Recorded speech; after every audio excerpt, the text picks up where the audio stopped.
Jadi aku hari ini bakal berbagi cerita tentang pengalaman aku hidup di New Zealand sambil masak soto Betawi.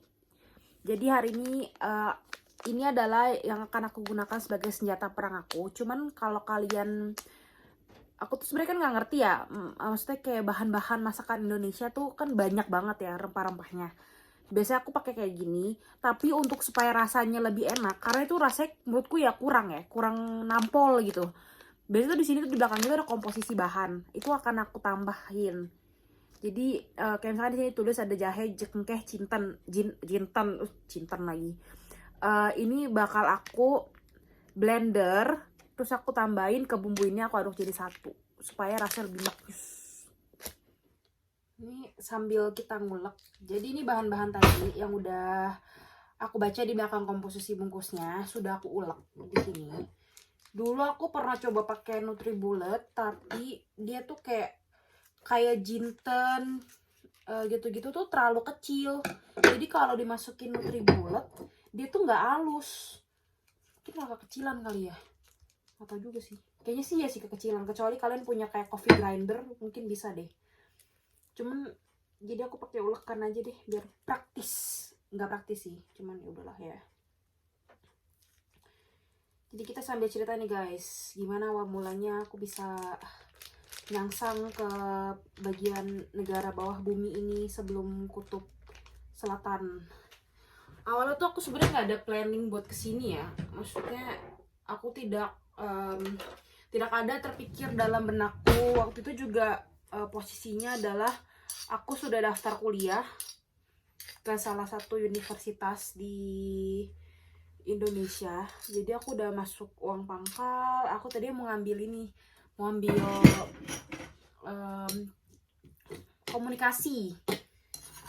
Cilah, anak komunikasi. Dulu ceritanya mau ambil komunikasi. Terus kayak waktu itu sempat ke pameran, kan sempat kayak ngitung gitu kan, jadi tuh aku bandingin nih, misalkan nih kalian kuliah di Indonesia, kalian itu kan pasti jadi waktu itu lokasinya, aku tinggal di Jakarta nih di Indonesianya. Lokasinya dari tempat tinggal aku ke universitas yang aku mau masuk itu lumayan jauh, kayak kurang lebih sejam dengan macet-macetnya gitu deh. Terus kayak aku mikir berarti gue butuh mobil nih. Terus beli mobil berapa? Misalkan anggap deh kita pukul rata aja deh, misalkan mobil 200 juta. Terus bensinnya, terus uang jajannya, terus belum nanti kan kalian kalau misalkan kuliah di Indo, ntar lah falling in love, pacar-pacaran, aku mikirnya sih gitu sih. Terus kayak jajan keluar sama temen, terus belum lagi zamannya kayak hangout atau nggak kasih kayak treat sweet ke teman-teman. Ya maksudnya nggak apa-apa sih, cuma kan maksudnya itu sebenarnya kan kalau dihitung sebagai cost, itu sebenarnya jatuh-jatuhnya kayak setelah aku hitung, emang sih dengan tetek bengeknya, kuliah di Indo itu uang kuliah sendiri sampai 4 tahun itu 210 juta waktu itu aku ngitungnya. Belum lagi kalian tuh tiap bulan pasti akan disuruh beli buku, disuruh beli kayak nggak tahu ya materi-materi gitu. Soalnya dulu aku punya sepupu, dia tuh tiap bulannya ada kayak tambahan gitu, 100.000, 200.000. Jadi jatuh-jatuhnya sebenarnya kalian kuliah di Indonesia itu paling enggak ya habis 300-an. Terus dengan beli mobil, dengan jajan, emang sih tempat tinggal ya bareng orang tua, jadi itu kurang lebih palingan ya kalian habis lah 500 juta, mungkin 600-700 juta kuliah di Indonesia. Tapi sedangkan aku waktu itu dapet beasiswa kuliah di sini. Ya bukan karena beasiswa juga sih waktu itu, cuman waktu itu aku jadi pakai agent gitu. Agen pendidikan ini kasih tahu kayak, oh kalau nilai kamu segini kamu bisa dapat beasiswa potongan berapa ribu dolar gitu. Terus setelah dihitung-hitung, kuliah di sini ternyata sama kuliah di Indo tuh bedanya nggak jauh gitu. Cuma beda paling ya beda 100 ya. Di sini biaya hidupnya emang mahal, tapi sisi positifnya adalah kalian bisa kerja part time di sini.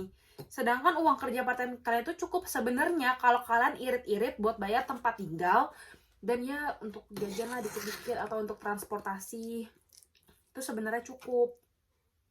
Ya aku mikir ya udahlah kita coba aja deh kuliah ke luar negeri. Waktu itu kebetulan adanya itu bilangnya itu New Zealand. Jadi ya sudahlah, datanglah aku ke sini.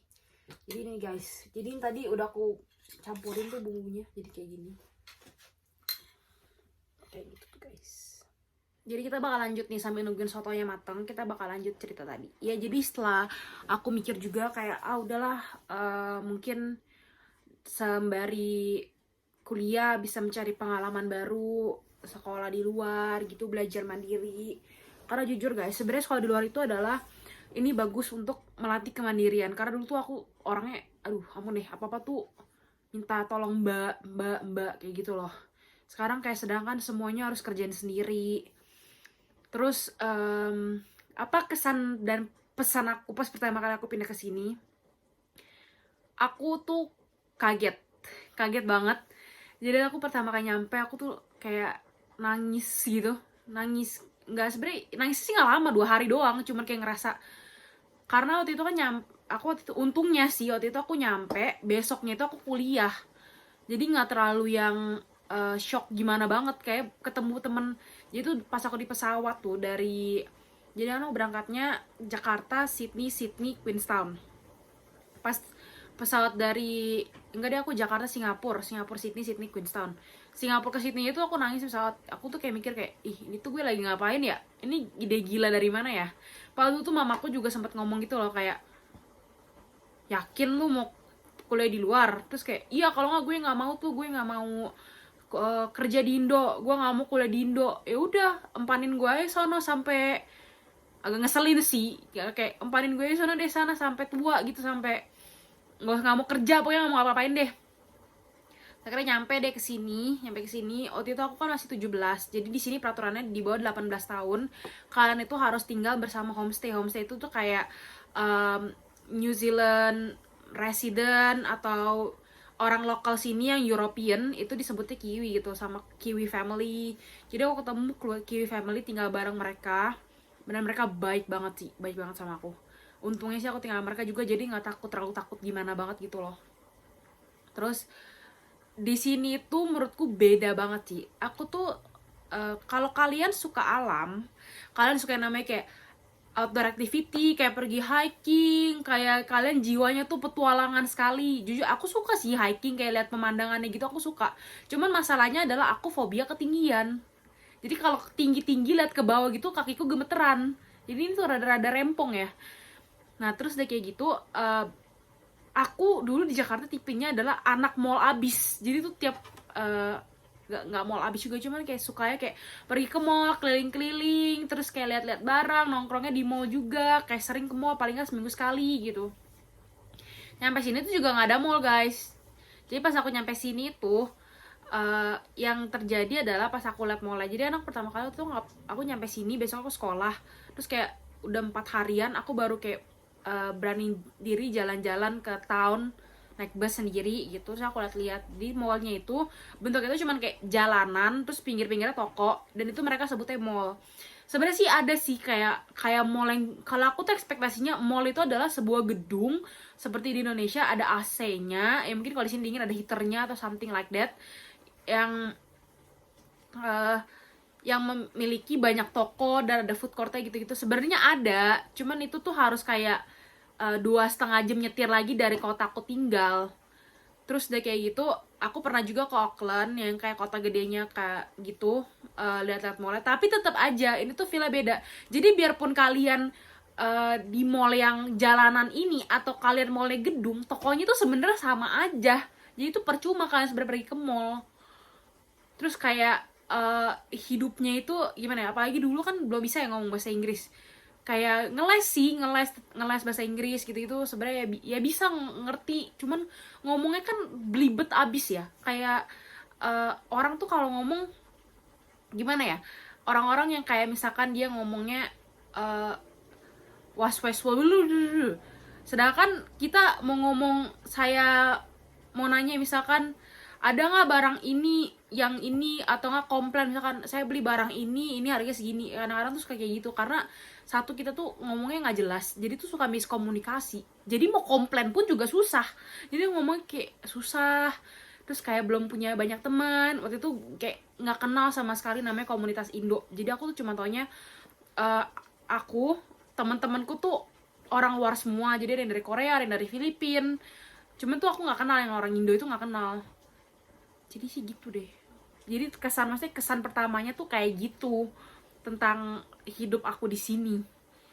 Ya semoga ini sih membantu sih. Jadi menurut aku, kalau kalian mau datang ke suatu negara untuk sebuah sekolah, ini adalah aku jujur ya, ini adalah pengalaman yang bagus untuk kalian, untuk belajar, untuk hidup lebih mandiri. Tapi minusnya itu adalah, bukan minus sih sebenarnya, menurut aku lower your expectation. Jadi kalian jangan ekspektasi, oh gue akan tinggal di luar, wow akan seperti yang di YouTube itu loh, aku bisa kayak jadi kayak youtuber belanja gini-gini. Aduh, enggak, kayak hidup tuh sangat indah dan mudah. Karena kalian tuh sebenarnya mungkin nggak tahu, mungkin mereka, ya aku nggak tahu juga, aku nggak, mungkin mereka ingin men-share positivity. Ini juga lagi nggak nge-share negativity sih, cuman mau ngasih tau aja, kalian itu kalau misalkan mau tinggal di suatu negara untuk sekolah atau apapun itu alasannya, make sure kalian itu bener-bener research tentang tempat tersebut. Apakah tempat tersebut akan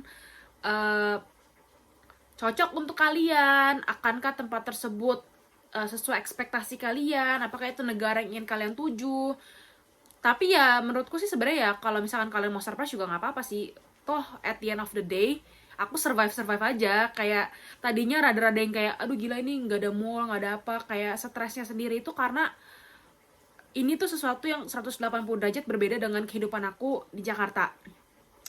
Terus aku nyampe sini, semuanya tuh berubah. Tapi pada akhirnya juga beradaptasi, karena sekarang nih jujur aja, kalau aku disuruh pergi ke kota gede yang banyak mallnya, banyak orangnya, aku riweh. Jadi gitu guys, semoga ya ini ceritaku yang ngalur ngidul nggak jelas ini bermanfaat buat kalian. Sambil kita lihat sotonya. Jadi ini sotonya udah mendidih. Ini tuh sebenarnya cheating nih, kayak biasanya masak soto kan berjam-jam. Ini tuh cuman 5 menit, 10 menitan, ini tuh udah mendidih. Ini kemana aku ada sisa santan, jadi aku bakal masukin sisa santannya. Ini tuh kayak coconut cream gitu loh. Ya aku sih kira-kira aja ya. Terus kalian aduk deh. Karena tadi aku pakai dagingnya itu scotch fillet, jadi ini sebenarnya daging steak. Itu sebenarnya cepet banget sih masaknya. Jadi ini mempermudah proses pemasakan soto kalian. Jadi kalian gak usah nunggu lama-lama.